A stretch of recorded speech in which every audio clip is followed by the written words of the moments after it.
Fuck around with real G's with the set up the air. When one considers the long list of talented people the world has lost far too soon, Tupac Shakur's name is unavoidably near the top of the list.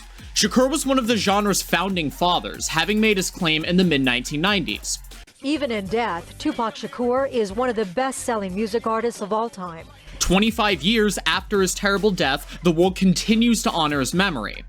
Shakur's death at the age of 25 remained a mystery for decades. The mysterious and brutal circumstances surrounding his death tell us that this was no ordinary enemy, but with success, hate is inevitable. Yet, who would hate Shakur so much that they decided he didn't deserve to live? In the hip-hop industry, every word you say and every lyric you sing could be the reason you're on someone's hit list or enemy radar. Similar things happened between Tupac and Chino. Some people believe it was an exaggerated beef, others think it was a huge deal in itself. You can decide what you think once you find out what happened. Chino XL dropped his song, Here to Save You All, I'm trying not to get fucked like Tupac in jail, you could hate me, in which his lyrics mention that Tupac was raped while he was in jail. We don't know if that statement is a known fact or if it's just an exaggerated rumor. What we do know is it definitely offended Tupac. Tupac openly criticized him after the performance of his song, Hit 'Em Up. Chino XL, fuck you too, all you motherfuckers. In an interview, Chino XL said he didn't want to talk about the beef too much because he had already talked a lot about it.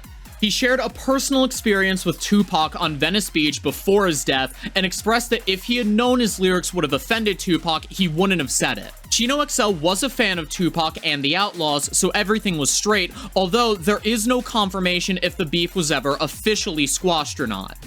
The beef between De La Soul and Tupac is a forgotten tale, but let's dig into buried skeletons to find out what really happened.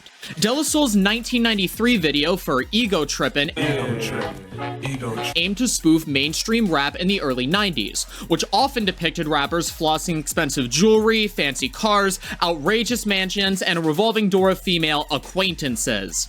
However, the irony was that most of the time, they didn't own any of that or had a harem of scantily clad women tending to their every need. The New York trio, Paz, Dave, and Maceo, was on the other end of the spectrum, toting conscious and eclectic hip-hop that spoke to more intellectualized segments of the hip-hop demographic. Meanwhile, on the West Coast, Tupac was delivering his own brand of street-smart gangster rap, catering to the superficiality found in popular rap. Ego Trippin' video was interpreted by Tupac as a blatant diss to what the West Coast legend was doing at the time. Specifically, he thought that they were spoofing his I Get Around video. Despite Paz and Dave saying in a 2010 interview there was indeed a misunderstanding over the video, Maceo asserts it wasn't beef, but admits that they would have done things differently today. Maceo explained it was never meant to single out Pac. He believed if Pac was alive today, he would be saying the same thing that they were saying back then. However, he does say it was a blunder on De La Soul's part. Since De La's seminal album, 1989's 3 Feet High and Rising, the group has always been about having a sense of humor and maintaining that they never had any malicious intent whatsoever. Do you think they meant to disrespect Tupac, or was it just a joke that went horribly wrong? Death Row Records was initially a stable partnership between Treach and Pac, with a video released for California Love.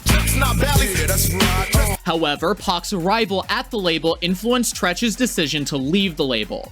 Pac needed everything at once, and Dre was a perfectionist. In an interview, Pac expressed dissatisfaction with working with Dre, claiming that he owned it against all odds and dedicated a verse to him.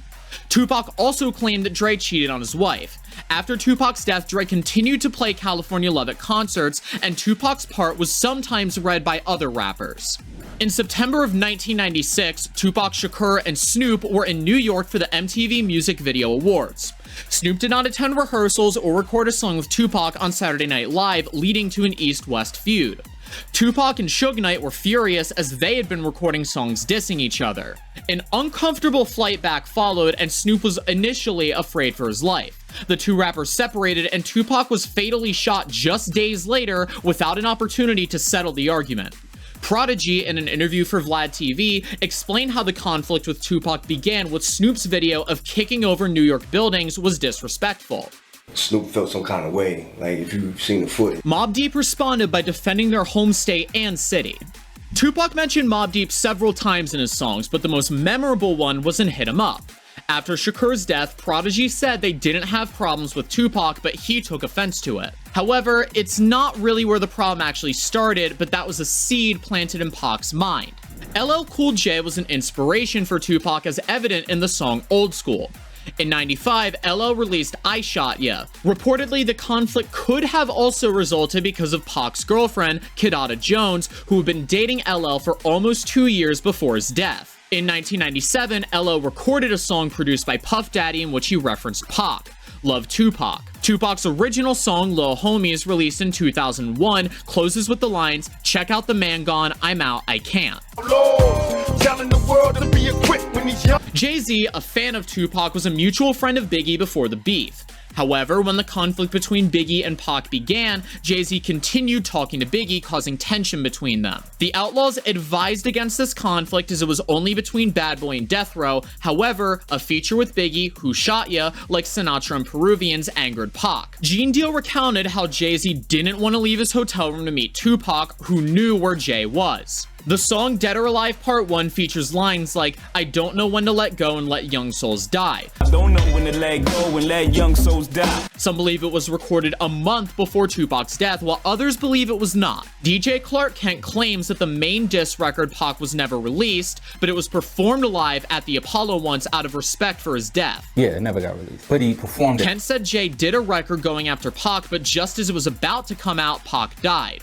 In 2002, Jay-Z collaborated with Beyonce Knowles to record 03 Bonnie and Clyde, a song that sampled Tupac's Me and My Girlfriend. In 2009, Jay-Z donated $25,000 to the Tupac Amaru Shakur Foundation, along with Valletta Wallace's mother. Despite rumors he was supposed to be on the Better Days album, but it didn't work out. Outlaws members, however, have argued that Pac still had tension with Jay-Z until his death, resulting in his demise.